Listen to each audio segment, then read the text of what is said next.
नमस्कार दोस्तों, गौतम बुद्ध के एक और नई कहानी में आप सबका स्वागत है। तो चलिए शुरू करते हैं।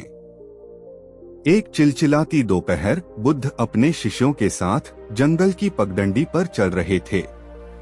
उनके पीछे पीछे एक धनी व्यापारी था जो लगातार बुद्ध से सवाल पूछ रहा था। वह धन दौलत के मामले में बड़ा विद्वान था, परंतु उसके मन में शांति का अभाव था। वह व्यापारी पूछता रहा, भगवान, सफलता कैसे मिलती है? खुशी कहाँ छिपी है? जीवन का अर्थ क्या है? उसके अविरत प्रश्नों से वातावरण गूंज रहा था। बुद्ध ध्यान से उसकी बात सुनते रहे, लेकिन जवाब नहीं देते थे। उनके मौन ने व्यापारी को बेचैन कर दिया। उसने सोचा, मैं सवाल पूछ रहा हूँ, पर यह गूंगे की तरह चुप क्यों बैठे हैं? कुछ समय बाद वे एक खूबसूरत झील के किनारे पहुंचे। झील का शांत पानी सूरज की किरणों को प्रतिबिंबित कर रहा था और आसपास कमल के फूल हवा में अपनी मनमोहक खुशबू फैला रहे थे। बुद्ध झील के किनारे बैठ गए और एक कमल का फूल तोड़कर पानी में डाल दिया। फूल झील की सतह पर हल्के से तैरने लगा। इसकी पंखुड़ियां खिली हुई थीं और इसकी सुगंध हवा में घुल गई थी। बुद्ध व्यापारी की ओर मुखातिब हुए और पूछा, बताओ, यह कमल कब जोर से गूंजा?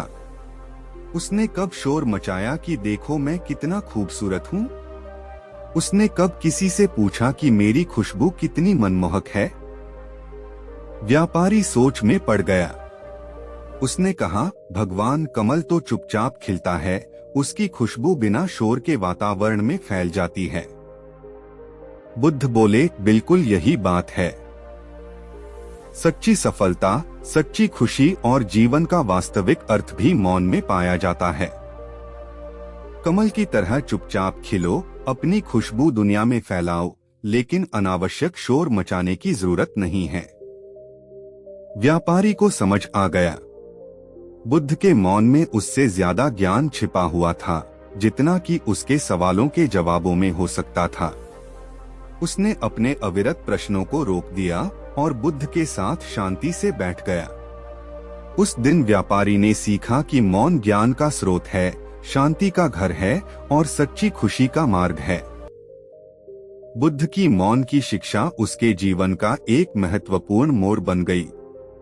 यह कहानी हमें बुद्ध की मौन की शिक्षाओं को समझने में मदद करती है।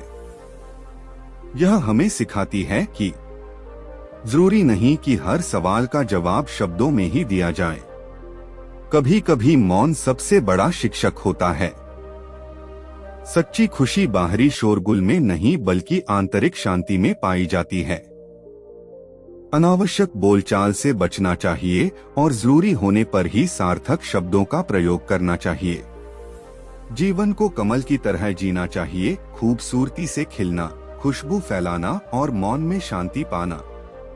बुद्ध की यह कहानी हमें याद दिलाती है कि मौन एक शक्तिशाली उपकरण है।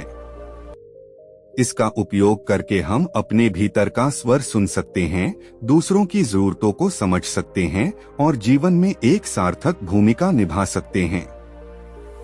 इसी तरह की नई कहानी के लिए हमारे YouTube चैनल डे बोधी को सब्सक्राइब करें। मिलते हैं किसी और नई कहानी में, तब तक के लिए धन्यवाद।